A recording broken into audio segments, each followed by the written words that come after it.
দেশের বাজারে চড়া দাম উপেক্ষা করে ভারতে যাচ্ছে ইলিশ, যার সূচনা হয় বাণিজ্য মন্ত্রণালয়ের অনুমোদনের পর, অর্থাৎ গেল মঙ্গলবার রাত থেকেই। এবার দুর্গাপুজো উপলক্ষে 1200 টন ইলিশ রপ্তানির জন্য 37টি প্রতিষ্ঠানকে অনুমতি দিয়েছে বাণিজ্য মন্ত্রণালয়। রপ্তানিকারকরা বলছেন যে ভরা মৌসুমের কারণে ইলিশ সংগ্রহে খুব একটা অসুবিধা হচ্ছে না।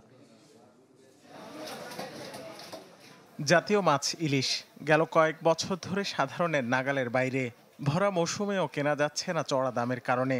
তবু দুর্গাপূজা উপলক্ষে নিয়ম করে প্রতি বছর ভারতে পাঠানো হচ্ছে রূপালী ইলিশ। চলতি বছর 1200 টন ইলিশ রপ্তানির জন্য 37টি প্রতিষ্ঠানকে অনুমতি দিয়েছে বাণিজ্য মন্ত্রণালয়।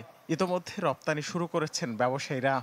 প্রথম চালান ভারতে রপ্তানি হচ্ছে।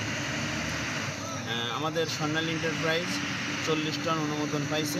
ইতিমধ্যে আমাদের কাছে 6টি প্রতিষ্ঠান 37.46 মেট্রিক টন মাছ রপ্তানির জন্য আবেদন করছে। আমরা তাদের অল্টারনেটিভ এবং অন্যান্য পরীক্ষা প্রদান শেষে স্বাস্থ্য সনদ প্রদান করছি এবং তাদেরকে মাছ রপ্তানি করার জন্য অনুমতি প্রদান করছি। এবার ইলিশের ন্যূনতম রপ্তানি মূল্য $12.5 বা 1,500 টাকা নির্ধারণ করা হয়েছে। অথচ স্থানীয় বাজারে মানভেদে ইলিশের দর আরও বেশি। তবুও লক্ষ্যমাত্রার পুরোটা রপ্তানির সম্ভাবনা দেখছেন ব্যবসায়ীরা। 2200-2300 টাকা করে ইন্ডিয়ার মাছই ইন্ডিয়াতে বিক্রি, যেটা ইন্ডিয়াতে পাওয়া যায় দীঘা থেকে অত্ত অঞ্চলে। সেখানে বাংলার মাছ বললে 500-1000 টাকা বেশি ধরে। ওদের কাছে প্রায়োরিটি বাংলা ইলিশ আসছে, বাংলা ইলিশ দিয়ে আমি পূজার উৎসব চালাচ্ছি, এইটা ওদের কাছে একটা প্রেস্টিজিয়াস ইস্যু।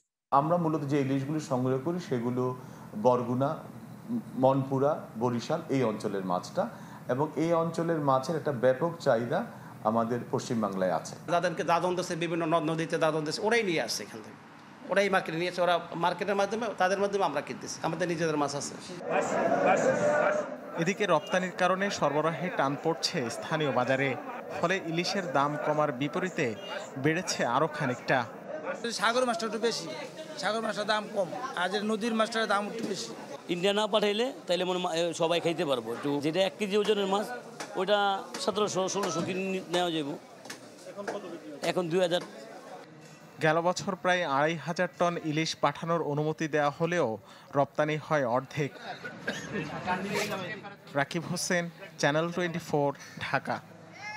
নতুন বাংলাদেশ গড়তে এলো জুলফিকার স্টিল। জুলফিকার স্টিল, ইস্পাত দৃঢ় অঙ্গীকার।